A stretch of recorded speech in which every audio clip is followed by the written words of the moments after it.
Sewing a French seam pocket can be a bit of a tedious task. Make at least one as a test run. But even before that, start by making sure the pocket is wide enough for your hand. The distance from the pinky to the thumb is a great start. Draw a curve about the size of your hand, and how much room do you need? If you're planning to carry any specific items, adjust the dimensions as necessary to ensure everything fits. Oh, and don't forget to adjust all pieces involved according to the changes.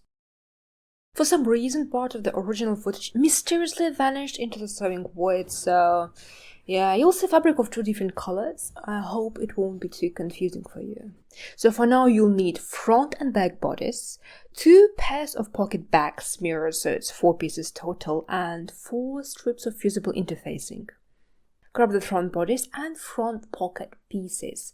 Start by pressing lightweight fusible interfacing to the wrong side of the front bodice and the wrong side of the front pocket. This gives the pocket structure and prevents distortion. Next, mark the pocket opening. Begin at the notches and draw 2 1.2 cm or half an inch lines. Then connect those lines to outline the pocket shape. Right side bodice, right side pocket.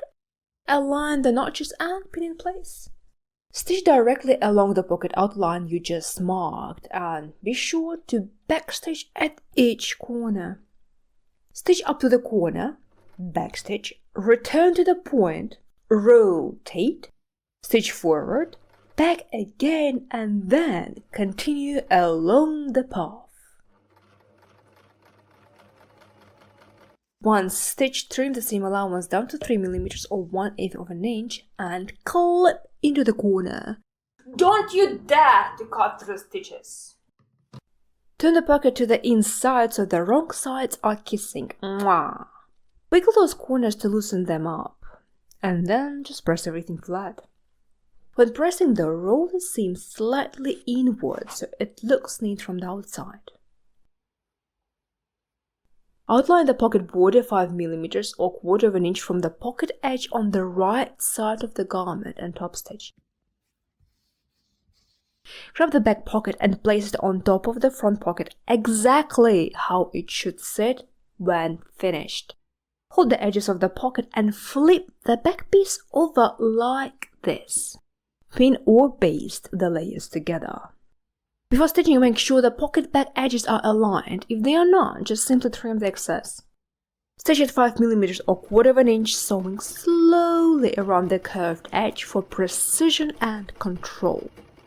Trim the seam allowance down to 3 mm or 1/8 of an inch, and then move to a shape-shaping ceremony.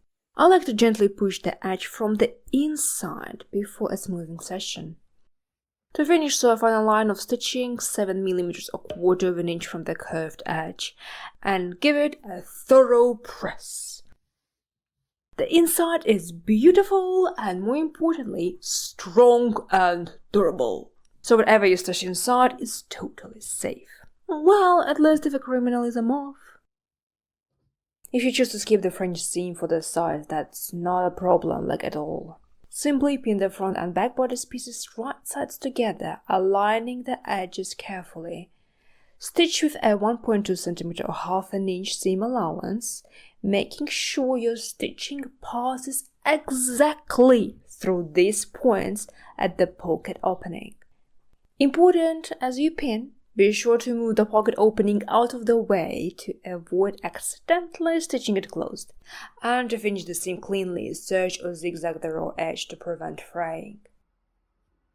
Grab the back bodice and place on top of the front bodice wrong sides together and pin, aligning the side seams and, most importantly, notches.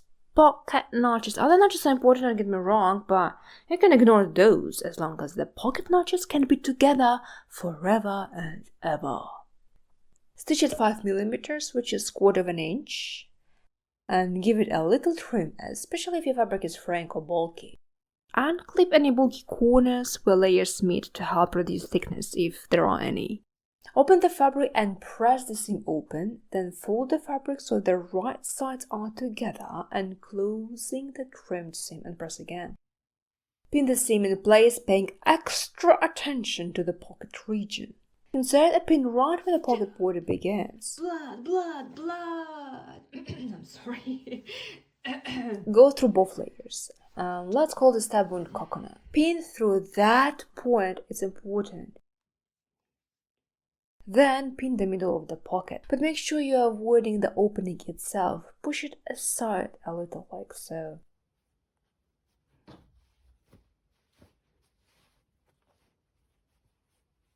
Stitch it 7mm till you reach the first coconut. Slow down.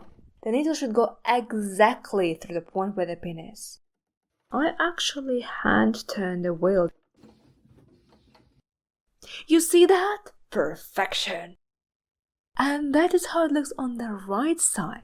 The pocket border is picking out just the right amount.